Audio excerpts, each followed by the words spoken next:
นั่งแต่นัว ฮะ ไม่ใส่ ย้อนก็ว่า เฮ้ยไม่ใส่เงินฮะอันไหน มื้อนี้บ่เฮงจะพามาชมบรรยากาศตอนแรงที่พลังงานไฟฟ้ากระแสลมเป็นได้ซามอนงามบ่ งาม เขาว่าเจ้างามกว่าได้ ตายไปงานที่เจ้าพระราช เบิ่งถามแต่ละคนเบิ่งว่าสิเป็นจังไดเป็นได้บ่ดมงามบ่ งาม ได้เห็นจักเทื่อแล้ว ครั้งแรก ครั้งแรกเลย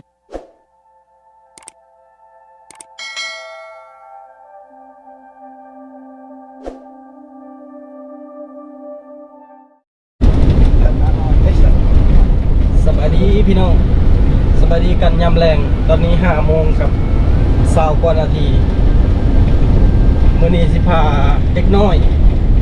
ไปเบิ่งกังหันไฟฟ้ากระแสลมอ๋อรถใหญ่รถแก่รถบัดนี้รถแก่รถกระมาบัดนี้บ่เคยเอารถใหญ่ไปจักเทื่อเคยแต่เอารถจักรไปเทื่อหนึงมื้อนี้ก็พาสาวมอนสบายดีสาวมอน ว่าดีตัวกระหันได้ประเด็นได้ เมื่อกี้นี่นำให้แล้วก็พากันไปเที่ยวบัดนี้ไปเที่ยวเบิ่งกันกังหันไฟฟ้ากระแสลม นี่ ข้างล่างก็มีเด็กๆบัดนี้สบายดีจอนนี่ ไปดิ สบายดีบ่พังสบายดีคิมมี่ สบายดี สบายดีกัญญาสบายดีบ่โดม สบายดี ไปกัน สวัสดีครับ โอ้คุมเช็ดโอ้ยคุม น้ำตาให้มาสวัสดี ทางคุมบ่ดี ผมชื่อจันทีครับมาจากบ้านเรียนครับ ตอนนี้บ่ทันฮอดบ้านจัดสรรทางนี่เพบางพนตกเบิดเลย ชาใหญ่ครับ พระเจ้ากำลัง ชาใหญ่ แปลงใหม่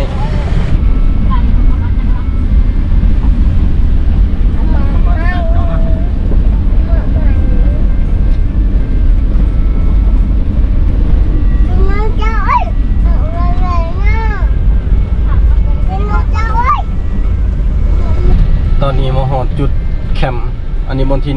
1แคมป์น่ะมันมีหลายแคมป์แฮงแต่ว่าแคมป์ตัวนี้น่าสิใหญ่สุดแต่สังเกตเบิ่งนั่นคือซีเมนต์แคมป์แบบวางกันพวกอุปกรณ์ซื่อๆส่วนแคมป์บนโครงการเขาเจ้ามันอยู่พุ่นบรรยากาศยามแรงเขาเจ้าก็มาแต่ให้แต่ส่วนนี่ขี่รถไถมาโอ้วิวงามเลยพี่น้อยกูงามเลยนี่ คุณไปชูจะได้เห็นน้ำ ว้าพัดลมใหญ่อะลิ ว่าต่างๆแล้ว อย่าเอ้ยหุ่มไปเลย ครั้งที่2แล้วที่ได้มา ช้าปั๊บลานๆทางหลังเนี่ยพากันอาอยู่เนาะบ่เคยเห็นจะเพิ่นดีใจ อย่าฟิต เจ้านี่ก็มี FC ตัวยงนะเจ้านี่นี่ FC เพิ่นคอมเมนต์ตลอด FC เจ้านี่เด้อเป็นกำลังใจให้เจ้านี่เด้อ แล้วว่าว่าละไทยไอ้พิษ เบิ่งมันเขานี่นี่ ไฟฟ้าแล้วโต อันนี้เลยงามสุดนี่งามมะลิ เฮ้ยขอฟ้า ใบพัดใหญ่เอาไปตั้งอยู่เฮือนบ่จักใบหนึงก็ น้ำฮึบ ก็จะได้ชูเย็นปะ โอ้ทางขาดคือกันท่านี้นะหัวอย่าถอยได้ไปนานเลยนะใบพัดใหญ่ยันรีรอได้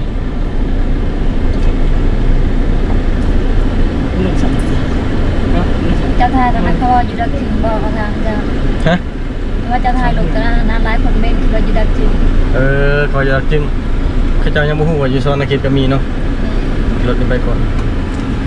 สมอนเคยเห็นบ่ บ่เคย ครั้งแรกเลย ครั้งแรกในชีวิต พัดลมใหญ่ พัดลมใหญ่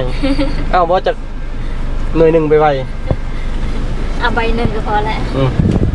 พัดลมเดือดพัด หนาเบิร์นได้ไหมไม่อ้อนมาหนา ตะสะออนมันข้าเจ้าเนาะจะบ่คนเลยแม่นมันบ่วะแม่นเลยเนาะอันนี้แหละบอลศักดิ์สิทธิ์ที่สุดนี่ แม่นั่นตักกันเลยกันหนังงาม งามได้ ต้นหนึงจะคือจะคัดเขาแกง 5 ทอน5 ทอนแล้วก็5 คันแล้ว มอเตอร์อีกอยู่ถึงก็คันหนึงแล้ว แล้วก็ใบพัดนี่ก็3 คันแล้วประมาณ8 คันหรือ9 คันนี่แหละ จังนั้นต้นนั้น แม่น9 คัน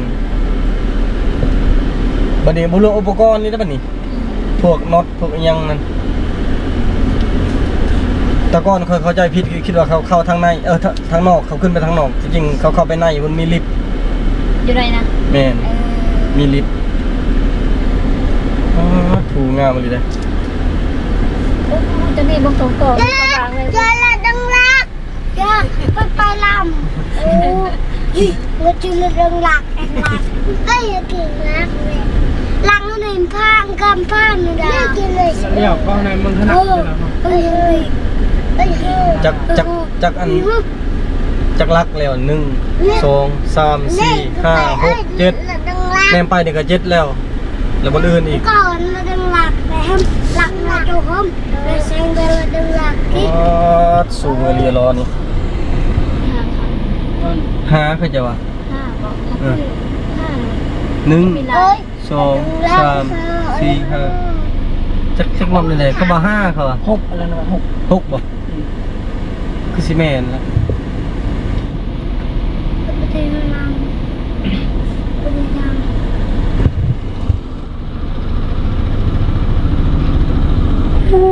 พี่น้องเอ้ยละลายเลยเริ่มงามเลยเบิ่งวิวบรรยากาศนี่ นั่งก็กี่เราบูชา ผู้ ำไปเน้ำ กระดอกกระเดยอยู่ที่นี่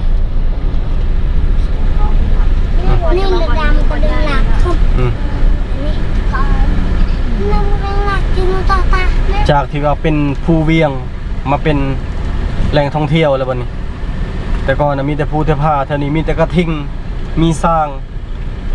ประมาณ8-9 ปีก่อนนะมีกระทิงเท่านี้ คนจะนี่พุ่นใบมันอยู่พุ่นบากะลายนั่นกัน คุณกองไว้อยู่ เดี๋ยวแกตั้งเลย บ่อยากเชื่อเลยพี่น้องเอ้ยว่าอยู่บ้านเฮาน่ะสิแบบสิพัฒนาไวขนาดนี้นะมีถนนหนทางมีน้ำมีไฟมีทุกอย่าง แต่ว่าข้อเสียก็คือสัญญาณยังบ่ค่อยดีชาวบ้านเฮาอันอื่นน่ะเริ่มดีหมดแล้ว เดี๋ยวนี้มีเครื่องไฟฟ้ามีพลังงานไฟฟ้ากระแสลมซึ่งอันพลังงานไฟฟ้ากระแสลมนี่เห็น FC หลายคนคอมเมนต์แม่นเป็นของไทยหุ้นส่วนกับประเทศใดบ่ฮู้ลืมแล้วบ่เฮียงกะต้องขออภัยนำพี่น้องเพราะว่าก็บ่ได้ศึกษากับตัวนี้ปานใดนะแต่ว่ายินข่าวๆว่าเป็น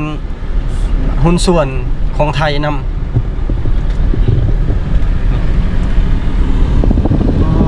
งามมาลิ มันเขาเอาน้ำมาจับอ้อมไปกินยันคุณเอาไป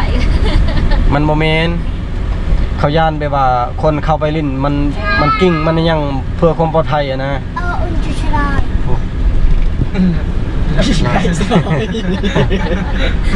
พูดเท่านั้นนะ จะรอง ามมาลิ กำลังยกเลยดี สอนปูถนน ดังกำลังยกกำลังย่อขึ้น เอ๊ะแต่เขายกไปมันขึ้นมาเลยเนาะ เห็นข่อยเห็น ว่าอะไร ไปเบิ่งในคลิปข่อยก็ได้ข่อยถ่ายอยู่ ว่า ข้าไปเบิ่งไม่อยากเห็นนะมุกไปเบิ่งเหือนี่ จะเปิดแล้วจะเข้าไป อย่าไปโยนตัวคอนเทนเนอร์นี่ปะเฮ็ดเป็นเฮือนก็ได้ด้านนี้ ฟ้าแคมนะ แคม ลายดีแคมนะ โอ้ยอันนี้นี่700 ล้านนั่นนี่ดินเขาเจ้านี่เขาไล่แคมนั่นแหละแพงแคมธรรมศาสตร์บ่ได้ปลูก เขาก็ได้700บุ 700เจ้าของดินนี่700 ล้านชื่อเราวิโก้เลยเด้เบิ่งโครงการเขานี่มีซาปาอีกนี่มีน้องอีกกลาง ดูแลให้สูงขนาด โอ้เบิ่งเฮือนแต่ละหลังเอาไปบ่พังบ่ดมเอาหลังได้นี่ ละลังรถ แล้วก็บอกค่อยว่าค่อยเป็นในบ้านแล้วก็มาเอารถหลังหนึงนี่ พันหักจัก ข้างหน้า ดูเห็น อันนี้ห้องการเข้าหั่นแหละก็เงินค่อยเบิดแล้วก็เฮ็ดไปแบบนี้นี่ ยังทันจ่ายเหรอ บ่เดี๋ยวนี้นั่นบ่ทันแล้วบัดแล้วค่อยสิมาจ่ายให้เบิ่งเซานี่ก็ตั้งปะตั้งนั่นน่ะพี่น้องเพราะว่ามีเงินก็เงินหลายเรียรอมันใส่บ่เบิดก็เลยมาตั้งปะแบบว่าเป็นใบพัดให้นกให้นูนั่นแหละ คุณแม่เขาเย็บเขาเลยนะ ห้องการอันนั้นก็แผ่นพังของเขา นั่นลัง อืม เข้าลายเลยได้คุณแม่ โอ้ยจักรเทอร์บอลก็ ก็ยังว่าเงินข่อยเบิดแล้วนี่นะ จะรวยอะไรเนาะ บ่ได้รวยอันนี้มันแบบเงินทีอันนี้นะเก็บบาง5-6 ปี5-6 ปีนี่โอ้ผู้สาวคันบ่พาคันบ่หรือผู้สาวนี่ตานี่นะอู้ตานี่ ตาดีนะเรื่องผู้สาว สุดยอดลีบ่พาคันเรื่องผู้สาวนี่ใส่ได้แต่คันเรื่องความกล้านี่สู้บ่โดมบ่ได้ให้ไปขอเบอร์บ่โดมแล่นรถบ่โดมนะโอ้คงเหลือเกินโอ้นี่ก็พากันมาแต่ให้ในส่วนนี่แหละเจ้าของดินเห็นบ่เจ้าของดินนี่700 ล้านนะ นี่ ขับรถไทยนะสุรถไทย รถแดงขนม นี่แหละหลักสัญญาณนะมีสัญญาณนะมีลักนี่แหละ กูเฉา เรือมาเลย ไม่เห็นน้ำเลยพัน เป็นการที่ว่ามาเที่ยวพี่น้องมาเที่ยวแบบว่าเฮากับ่ได้ค่อยจอดดอก มีแต่หาเที่ยวไปเรื่อยๆแล้วก็พุ่นละฮอดพุ่นฮอดวิวงามๆแล้วก็จึงค่อยกลับมาอีกบัดนี้ เพราะว่าพาแซลมอนมาเฮ็ดเวียกหลายมื้อแล้วนำให้2 มื้อแล้วก็แต่มาเพิ่นก็บ่ได้อยู่บ่ได้เซาได้เฮือนจนแปลนมาเลย จากที่เฮือน6คือหังหนูนี่มาเป็นเฮือนคนในบัดนี้ ไปเรื่อยๆไปเรื่อย ไงเหมือนอย่างไง ๆงามมาดิพี่น้องเลย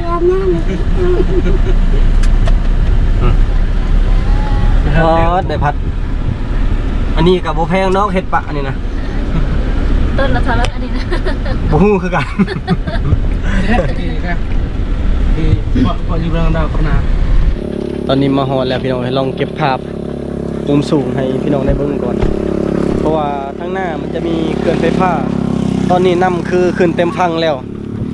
มากันเป็นทิมเลยมื้อนี้มีแซลมอนมีไอกัญญาไอเคมีแล้วก็จอนนี่บอโดมบอพางถ้าเทียบกับอัน7-8 ปีก่อนนะแถวนี้มันสิเป็นแบบดงภูเวียงมันจะมีต้นไม้ใหญ่แล้วก็มีสัตว์ครบวงจรเลยนะมีสางมีกระทิงอันนี้คือกระทิงนะบ่เฮียงกับบ่ได้เห็นโตเป็นๆแต่ว่าแบบเวลาเฮาไปหาเห็ดหาหยังแถวนี้นะมันสิแลนห้อยมันน่ะคมแบบว่าน้ำหนักของมันน่ะมันลุบลงน่ะเพียงหัวเข่าพี่ก็มีเป็นคุมเลยนะอันนี้คือเคยเห็น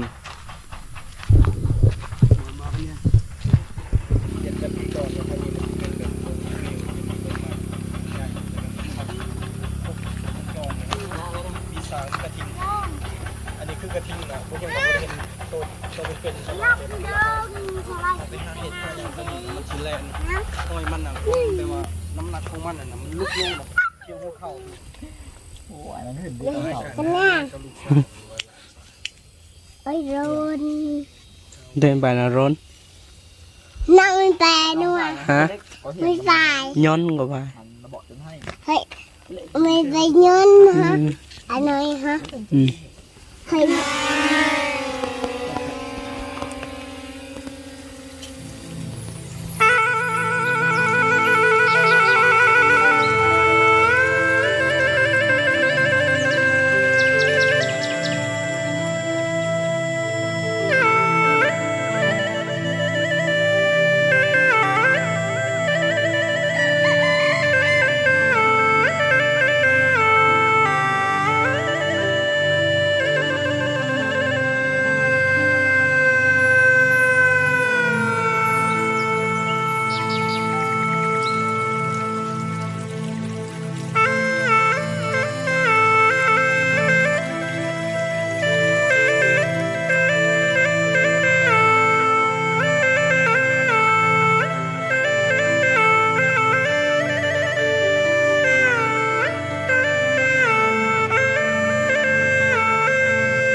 เสาที่3อยู่ทางล่างสุดจะเห็นขาวๆทางล่างแมนเขื่อนไฟฟ้าเสละนองหนึ่งส่วนนี้เป็นนั่งเก็บน้ำขนาดใหญ่ที่สุดของเขื่อนไฟฟ้าเสละนองหนึ่งซึ่งเป็นอ่างเก็บน้ำที่ใหญ่ที่สุดเลยถ้าลมแมนบ่สามารถออกฟังได้เพราะว่าลมก็ค่อนข้างจะแรงและท่านี้จะเห็นถึงความอุดมสมบูรณ์ของป่าไม้ถ้าเทียบในสมัยก่อนป่าไม้จะบ่เคยถูกทำลายเลยตอนนี้โบเฮียงก็ได้เก็บภาพถ่ายขามุมสูงให้พี่น้องได้เบิ่งก็ยอมรับว่างามที่เราอยู่แบบคืองามอดีซึ่งโบเฮียงเองก็ครั้งแรกคือกันที่ได้เก็บภาพมุมสูงถ่ายให้พี่น้องได้เบิ่งแต่ก่อนเฮามาเดี๋ยวเฮาสกีแบบเห็นท่านๆหรือว่าเฮาเส้นแบบแว่วๆนมาตาบานอันคือทางมันสิไปแบบ4พี่น้องไปแบบ4โค้งมาปุ๊แล้วก็ประเทศเวียดนามมันจะเห็นอันไฟฟ้าพลังงานไฟฟ้ากระแสลมอยู่ประเทศเวียดนามก็คือแถวลาวบาวหันเฮาจะเห็นทางนี้นี่ทางเซทางพุ่นแหละเฮาอยู่นี่เฮาก็เห็นอยู่พุ่นและพวกที่อยู่พุ่นก็สิเห็นกังหันอยู่ทางพี่นะเพราะมันสิหลายเขาสิตั้งบนมองสูงไปได้ซามอนงามบ่เขาบอกเจ้างามกว่าได้ ตายไปงานอยู่เจ้าพระราช อันนี้เรื่องนี้ก็งามอยู่แต่ว่ามันก็งามคนละแบบเนาะกับเจ้าเนาะอันนี้ก็เป็นงามแบบนึงแล้วเจ้าก็งามแบบนึงอีก ใครแน่งาน งามสำหรับข่อยได้ ก็เป็นสิบงานพยานนะ เนาะแม่นวานก่อนหน่อยนึงพี่น้องเอ้ยโอ้งามหาโอยรถกลับก่อนแล้วก็สิถ่ายกลับเบิ่งถามแต่ละคนเบิ่งว่าสิเป็นจังได๋เป็นได้บ่ดมงามบ่ งาม ได้เห็นจักเทื่อแล้ว ครั้งแรก ครั้งแรกเลย แม่ เป็นได้กันยามม่วนบ่ มวน ม่วนบ่คิมมี่ได้ม่วนบ่ มวน เจ้านี่ได้ม่วนบ่ มวน งามบ่ใส่น้ำนั่นเอาน้ำปลานี่ เรียนครับ เอาน้ำเนี่ยเอาน้ำให้ร้านกินเนี่ยใส่ละน้ำเอาน้ำมาแต่สักคนทางล่างนี่ก็5 คน 7 คนพิมพ์บ่มานำจนมากับบ่มานำงามบ่พังได้เห็นจักเทื่อแล้ว ซองเพื่อ เขาจะ เบิ่งวิวตอน ตรัง แรงโคตรงามเลย โคตรงามบ่ โดย ระหว่างผู้สาวอ้ายกับกังหันน่ะได้งามกว่า สะอายห้องกว่า ระบาดใจพี่น้อง โอ้บ่ในนั้นเดี๋ยวบัดนี้บ่แม่นแอมมักแล้วบ่จักนี่นะบ่ได้แล้วครับไปป่านี่จนนั้นสิกลับแคมป์ก่อนหมู่แล้วเบิ่งทรงนี่ ยันนั่นยันก็หอกจอบเลยยันก็หอกยันนั่น ญาติก็ห้องมากัดเอื้อยบ่ แม่น ก็เลยมาเจาะเบิ่งก่อน โดย โอ้บ่ได้แล้วบัดนี้ไปกับบ่ไปละแรงแล้วแบบนี้นั่นจนไปแล้วเจ้าสิกลับก่อนนี่บ่ได้นั่นนี่โอ้จอกบ่ม่วนเลยพี่น้องเอ้ยบ่เห็นเป็นคนตลกแน่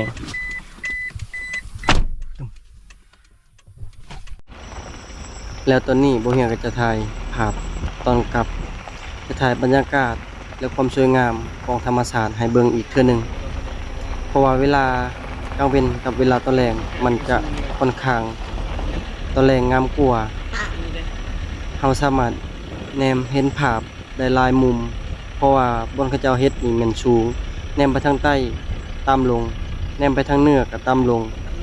ทิศตะวันออกตกตะวันออกต่ำลงและส่วนทางหน้านี่จะเป็นโครงการของบริษัทไฟฟ้าพลังงานกระแสลมอันนี้บ่เฮียงก็บ่ได้ฮู้รายละเอียดปานใดถ้าว่าอันใดที่เว้าบ่ถูกบ่ต้องจังได๋ก็ขออภัยนำพี่น้องหลายๆเนาะวันนี้ก็เป็นการที่ว่ามาเที่ยวมาชมมาเบิ่งบรรยากาศแล้วก็พาหลานๆมาเปิดหูเปิดตาแล้วก็น้องนุ่งแล้วก็มีแซลมอนนำมื้อนี้ตั้งใจเอามาหลายๆคนแต่บางคนก็บ่มานำก็เลยมาเท่าที่มาได้และคลิปตัวนี้จะเป็นคลิปถ่ายก่อนที่อันกินเลือดแปลงเป็ดแต่ว่าบ่เฮียงก็บ่มีเวลาได้ตัดลง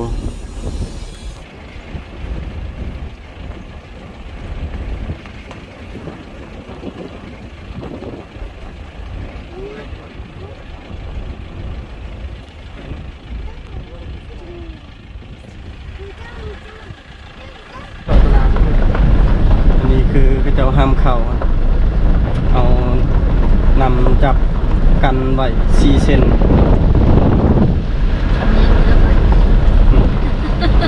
เนาะงึดคือกันเนาะยันไผเอาไปเด้เนาะ ถึงกันเอาน้ำไปจับมาล้อมไว้ ค่อยว่าแบบเขาเจ้าย่านนั้นเพื่อความปลอดภัยอะนะย่านสมมุติเด็กน้อยเข้าไปแล้วมันสิยิ่งอันนี้กำลังฮักกะแกมาฮอดอันนี้เขาเจ้าเราลง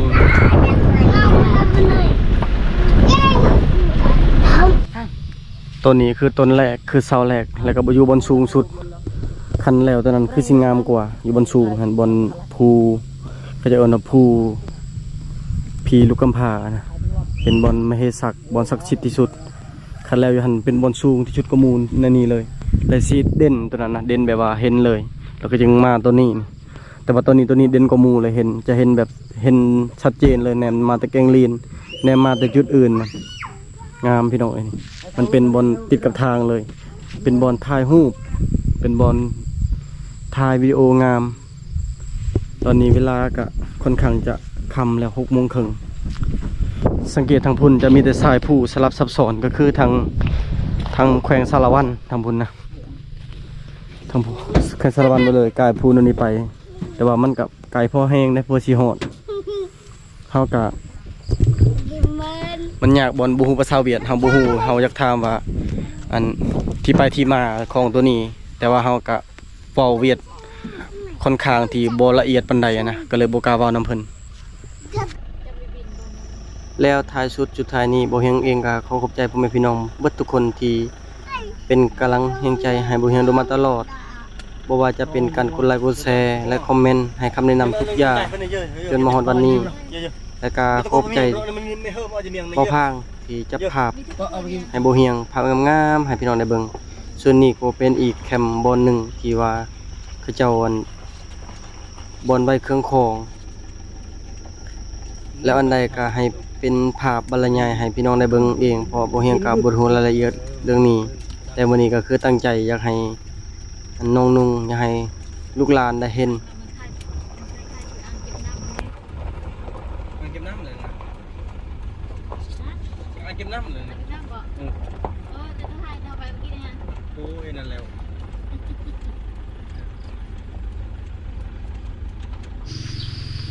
วิวแนมไปทางเขื่อนไฟฟ้างามแฮงเพราะว่าน้ำมันขึ้นเต็มพังเลยตอนนี้นะคือนี่ห้วยประโสที่เขาเคยไปเอาปลาแล้วก็ห้วยตัวนั้นก็บอนเคยไปเอาปลาทางพุ่นนะทางถึงห้องผูนะบ่เฮียงขึ้นไปบ่เลยได้ไปหาอยู่หากินแต่ละเถื่อนวางล่าสุดก็ไปนอนห้องห้วยตัวนี้แหละแต่ว่าตอนนั้นน้ำบ่ขึ้นบ่ทันฮอดอาทิตย์น้ำเต็มพังแล้วเต็มอลีอลอนตอนนี้มีลมเลยก็เลยบ่กล้าจับภาพมุมสูงให้เบิ่ง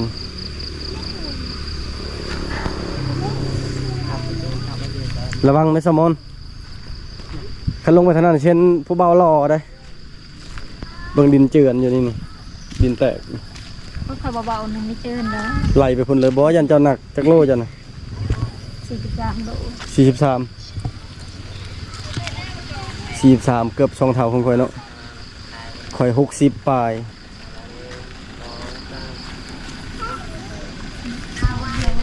ชุงจักแมตรเท่าใดเจ้านะ